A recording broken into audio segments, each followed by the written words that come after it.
कई बार लोगों में गर्दन दर्द के साथ साथ कंधे में दर्द या हाथ में दर्द आना की भी समस्या होती है। इसे सर्वाइकल रेडिकुलोपैथी कहते हैं। आइए जानते हैं इसके बारे में, क्योंकि ये एक बहुत ही कॉमन समस्या है और कई बार इसका डायग्नोसिस भी मुश्किल हो जाता है।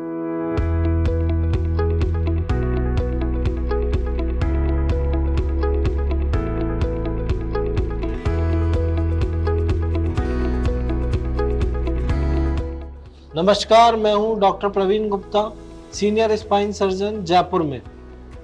आज हम बात करेंगे सर्वाइकल रेडिकुलोपैथी के बारे में, जो कि एक बहुत ही कॉमन समस्या है। इसमें मरीज को गर्दन में दर्द होता है या कंधे में दर्द होता है और दर्द उतर के हाथ में या बाह में भी आने लगता है, उंगलियों में भी आने लगता है। साथ साथ इसमें मरीज को हाथ में सूनापन होने की समस्या या हाथ में ग्रिप कमजोर होने की समस्या भी हो सकती है।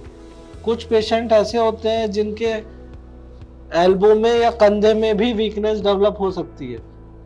ये डिपेंड करता है कि गर्दन में कौन सी नस दबी है, उस हिसाब से इसके अलग अलग सिम्टम्स होते हैं कि वो कंधे पे ज़्यादा अफेक्ट करते हैं, कोहनी पे या उंगलियों में ज़्यादा अफेक्ट करते हैं। तो ये समस्या होती क्यों है? जैसा कि हम सब जानते हैं सर्वाइकल स्पॉन्डिलोसिस के बारे में। ये सर्वाइकल स्पॉन्डिलोसिस की ही नेक्स्ट स्टेज है, जिसमें गर्दन में हड्डी के बढ़ने से या छल्ले के खिसकने से नस के दब जाने की वजह से इस तरह की समस्या शुरू होती है। ये नसों का दबाव जब माइल्ड होता है, जब थोड़ा बहुत होता है, तो ये केवल दर्द की तरह प्रेजेंट करता है। अगर ये दबाव बढ़ जाता है, नसों पे दबाव ज़्यादा होता है, तो हाथों में सूनापन आना और हाथों में कमजोरी आना, ये समस्या भी शुरू हो जाती है।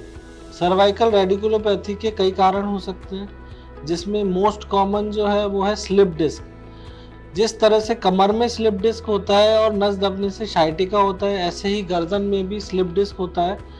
गर्दन में हड्डियों के बीच में जो छल्ला है, अगर वो अपनी जगह से खिसक जाता है तो वो नस को दबा के सर्वाइकल रेडिकुलोपैथी कर सकता है। दूसरा कारण होता है सर्वाइकल स्पॉन्डिलोसिस, जो कि बहुत ही कॉमन है, खास तौर से 40 इयर्स प्लस की एज के पेशेंट्स के अंदर, जिसमें हड्डी थोड़ी थोड़ी अपनी जगह से बढ़ जाती है और मांस बढ़ जाता है, जो कि नस को दबाने लगता है, जिसकी वजह से इस तरह की समस्या, गर्दन में दर्द या हाथ में दर्द आने की समस्या हो सकती है। सर्वाइकल रेडिकुलोपैथी के प्रेजेंटेशन दूसरी तरह की बीमारियों में भी हो सकते हैं, जैसे शोल्डर से संबंधित समस्याएं जो होती हैं, फ्रोजन शोल्डर या रोटेटर कफ इम्पिंजमेंट, वो भी कंधे में दर्द और हाथ में सुन्नपन की तरह प्रेजेंट कर सकते हैं।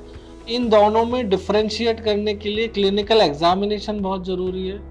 इसमें मरीज का एग्जामिनेशन करके देखते हैं कि उसके शोल्डर के मूवमेंट, खास तौर से अंदर बाहर घुमाने वाला मूवमेंट, पेनफुल है या नहीं।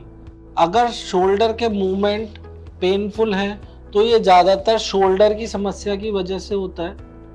अगर शोल्डर के मूवमेंट पेनफुल नहीं है, पेशेंट का दर्द जो है हाथ लटकाने पे ज़्यादा हो रहा है और हाथ ऊपर रखने पे कम हो रहा है, तो ये सर्वाइकल की वजह से होता है। इसी तरीके से अगर गर्दन के मूवमेंट से अगर पेशेंट के हाथ में दर्द आ रहा है, तो ये सर्वाइकल की वजह से होता है। तो कई बार पेशेंट अपने सिम्टम्स देख के ये भी डिसाइड नहीं कर पाता कि उसे किस वजह से ये दिक्कत हो रही है। तो हमारा वीडियो देखकर उसको ये चीज़ तो समझ में आने लगेगी कि उसको कंधे की वजह से समस्या हो रही है या गर्दन की वजह से समस्या हो रही है। गर्दन में नस दबी होने की वजह से जो सर्वाइकल रेडिकुलोपैथी, अगर उसका इलाज नहीं कराते हैं तो उससे क्या क्या समस्याएं हो सकती हैं और इसका क्या इलाज है, जानेंगे अगले वीडियो में। नमस्कार।